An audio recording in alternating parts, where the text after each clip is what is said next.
శ్రీమాత్రే నమః. అందరికీ నమస్కారం అండి. ఈ వీడియోలో మనం మార్గశిర మాసంలో వచ్చే ఆరుద్ర నక్షత్రం గురించి తెలుసుకుందాము.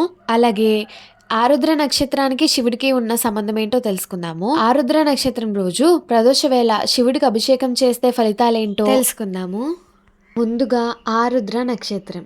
ఈ నక్షత్రం శివుడికి సంబంధించిన నక్షత్రంగా చెప్తారు. ఆరుద్ర నక్షత్రం రోజు ఆ రోజు శివునికి అతి పవిత్రమైన శక్తివంతమైన అభిషేకం చేసే రోజు.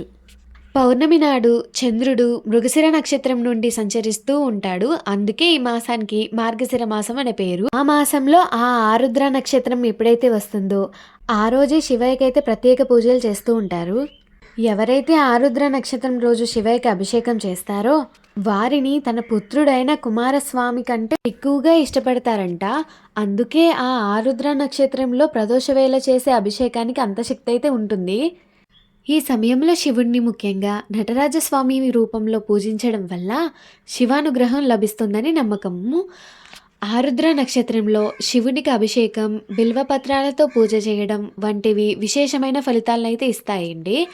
ఆరుద్ర నక్షత్రం శివ పూజకు ప్రాముఖ్యత ఏంటో తెలుసుకుందాము. ఆరుద్ర నక్షత్రం పరమేశ్వరునికి ఇష్టమైన నక్షత్రం అని విశ్వసిస్తూ ఉంటారు. ఈ సమయంలో చేసే పూజలకు విశేషమైన ఫలితాలు అయితే ఉంటాయని నమ్మకము. ఇప్పుడు ఈ ఆరుద్ర నక్షత్రానికి శివునికి ఉన్న సంబంధం ఏంటో తెలుసుకుందాము. ఈ నక్షత్రానికి అధిపతి రుద్రుడు. ఆయన శివుని రూపం కాబట్టి ఈ నక్షత్రం శివుడితో ప్రత్యేక సంబంధం కలిగి ఉంటుంది. ఆరుద్ర నక్షత్రం రోజున నటరాజస్వామిని దర్శించడం చాలా శుభప్రదంగా భావిస్తారు. శివునికి వివిధ ద్రవ్యాలతో అభిషేకం అయితే చేయొచ్చండి. ఆరుద్ర నక్షత్రంలో బిల్వ పత్రాలతో శివుణ్ణి పూజించడం చాలా విశిష్టమైనది. శివునికి ఇష్టమైన నైవేద్యాలను సమర్పించవచ్చు. అలాగే ఓం నమ శివాయ వంటి మంత్రాలను పఠిస్తూ పూజ చేయవచ్చు. అయితే శివాభిషేకానికి కావలసిన పదార్థాలు అయితే చూపిస్తున్నానండి. ఈ ద్రవ్యాలన్నిటినీ శివాభిషేకానికి యూజ్ చేయొచ్చు.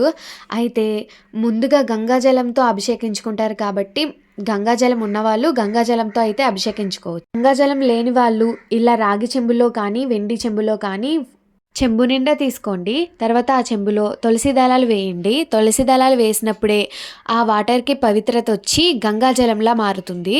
శివయ్యకి వివిధ ద్రవ్యాలతో అభిషేకం అయితే చేయొచ్చు. అభిషేకం చేసే పదార్థాలకు ఒక్కొక్క పదార్థానికి ఒక్కొక్క విశిష్టత అయితే ఉంటుంది. అయితే ఇప్పుడు అభిషేకం చేసేటప్పుడు ఏమేమి చదవాలో తెలుసుకుందాము. ధ్యానం వందే శంభుముమాపతిం సురగురం వందే జగత్కరం వందే పున్నాగభూషిం మృగంధరం వందే పశునం పతిం వందే సూర్య శశంక వాహ్నినయనం వందే ముకుంద ప్రియం వందే భక్తజనశ్రయం చ వరంధం వందే శివం శంకరం. అభిషేకం చేసేటప్పుడు చదవాల్సిన మంత్రము. నమస్తే రుద్రమన్యవ ఉస్తతో ఈశవే నమః. నమస్తే అస్తు ధన్వనే కరాభ్యం తే నమో నమః. యాతే రుద్ర శివాథాను శాంతా తస్కర్ నమో నమః. నమోస్తు నీలాగ్రీవాయ సహస్రాక్షాత్తు తే నమః. సహస్రబహావే తుభ్యం నమో మీడుష్ఠామయాతే. కపార్దినే నమస్తుభ్యం కాలరూపాయ తే నమః. నమస్తే ఛాతసహస్రాయ నమస్తే శూలపనాయే. హిరణ్యే పానాయే తుభ్యం హిరణ్యపతాయే నమః. నమస్తే వృక్షరూపాయ హరికేశాయ తే నమః. పశునం పతాయే తుభ్యం పదినం పతాయే నమః. రోహితాయే స్తపాతాయే వృక్షాణాం పతయే నమః. నమస్తే మంత్రిణే సాక్షాత్ తక్షాణాం పతయే నమః. ఓషాధీనం చ పతయే నమః సాక్షా పరమాత్మనే.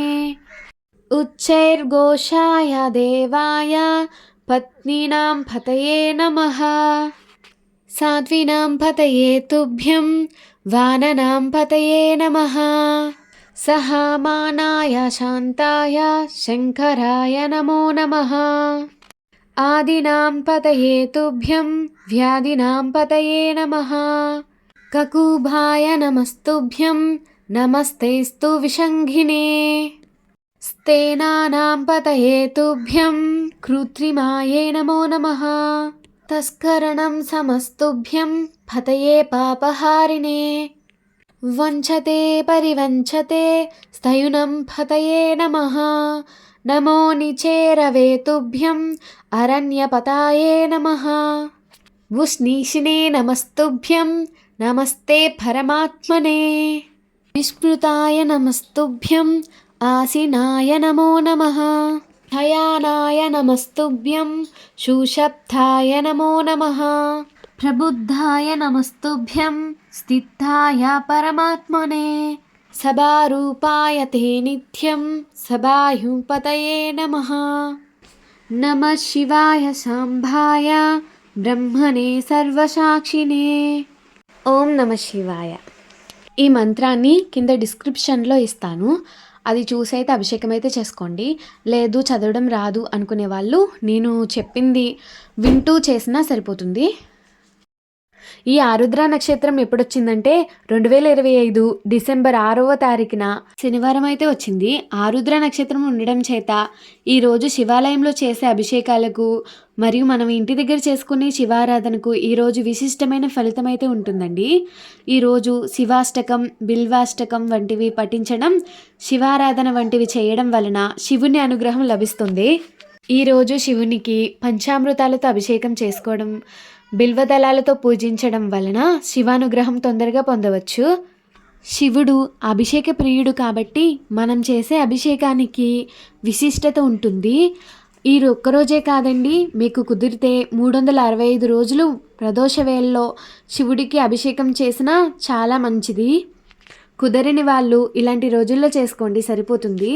బిల్వాష్టకం, శివాష్టకం అవేమీ రాని వాళ్ళు ఓం నమః శివాయ అని భక్తితో ఒక పుష్పం సమర్పించిన ఆ స్వామికి సంతోషమేనండి. ఈరోజు విశేషంగా శివాలయాల్లో ఉదయం పూట ప్రదోష వేళలో శివునికి అభిషేకం అయితే నిర్వహిస్తూ ఉంటారు.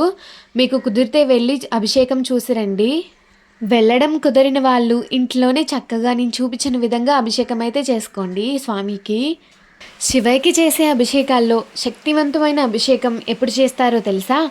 మనము మహాశివరాత్రి రోజున, మాస శివరాత్రి రోజున, అలాగే కార్తీక మాసంలో వచ్చే ప్రతి సోమవారాలు, ఈ కార్తీక మాసంలో ప్రతిరోజు కూడా చేస్తూ ఉంటారు. కానీ గొప్ప శక్తివంతమైన అభిషేకం మాత్రం మార్గశిర మాసంలో వచ్చే ఆరుద్ర నక్షత్రం రోజున ప్రదోష వేళలో చేసే అభిషేకం అత్యంత పవిత్రమైన అభిషేకంగా చెప్తారు. ఈ ఆరుద్ర నక్షత్రం రోజున మనం చేసే చిన్న పూజ అయినా సరే గొప్ప ఫలితాన్ని అయితే ఇస్తుంది.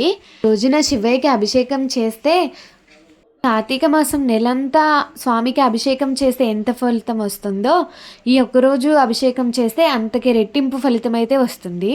అందుకే అభిషేకం చేసుకొని వాళ్ళు కనీసం పూజనైనా చేసుకోండి.